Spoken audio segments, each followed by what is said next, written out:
Hello friends, welcome to my channel. आज हम आलू के ऐसे स्नैक्स बनाने जा रहे हैं जो खाने में बहुत ही ज़्यादा टेस्टी हैं और ये बहुत कम सामान में बनने वाले हैं और इसे बनाने में सिर्फ 10 मिनट का टाइम लगेगा। तो आपका जब भी अचानक से कुछ अच्छा खाने का मन हो तो आप ये रेसिपी ट्राई करना। तो फ्रेंड्स, रेसिपी स्टार्ट करने से पहले मैं एक रिक्वेस्ट करूँगी, अगर आपको मेरा वीडियो पसंद आए तो प्लीज़ लाइक एंड सब्सक्राइब ज़रूर कर देना। तो चलिए फ्रेंड्स, स्टार्ट करते हैं।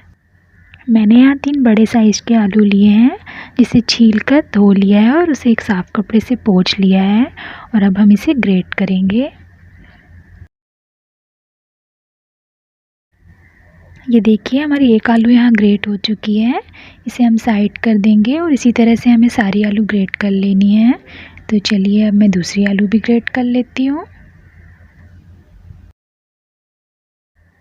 ओके, हमारी सारी आलू ग्रेट हो चुकी है, लेकिन इसमें बहुत ज़्यादा पानी है तो इसे हम इस तरह से निचोड़ देंगे हाथ से और इसे एक अलग बर्तन में रखते जाएंगे।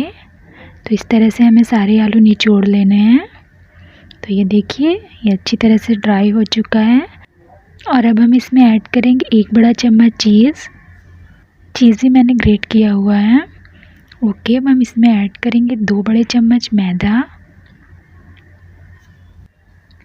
1 छोटा चम्मच नमक, 1 छोटा चम्मच गरम मसाला और 1 छोटा चम्मच चिली फ्लेक्स। आप इसकी जगह लाल मिर्च पाउडर भी यूज़ कर सकते हो। अब इन सारे मसालों को हम अच्छे से मिक्स कर लेते हैं इसमें और अब हमें इसका डो जैसा तैयार करना है। अगर आपका डो गीला हो तो आप इसमें और मैदा ऐड कर सकते हो। ओके, और अब हम हाथ में थोड़ा सा तेल लगा लेंगे क्योंकि ये बहुत स्टिकी हो रहा है। और अब हमारा डो रेडी है और हमें एक चीज़ याद रखनी है, इसका डो हमें बिल्कुल भी रखना नहीं है। जैसे ही डो रेडी होगा उसके बाद हम इसे तुरंत फ्राई करेंगे।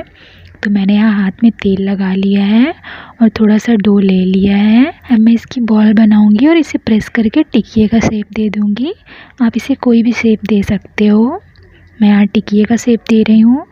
ओके, इसी तरह से मैंने सारी टिकिया रेडी कर ली है और अब चलिए हम इन्हें फ्राई करते हैं।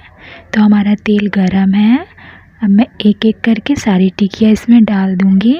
हम इन्हें तुरंत नहीं पलटेंगे, एक साइड से अच्छे से पक जाएंगे, इसके बाद हम इन्हें पलट देंगे और दोनों साइड से अच्छे से ब्राउन होने तक पकाना है हमें। तो हमारे स्नैक्स क्रिस्पी हो चुके हैं और इनका कलर भी ब्राउन हो चुका है। तो ये बिल्कुल रेडी हैं। मैं इन्हें सर्विंग प्लेट में निकाल लेती हूँ।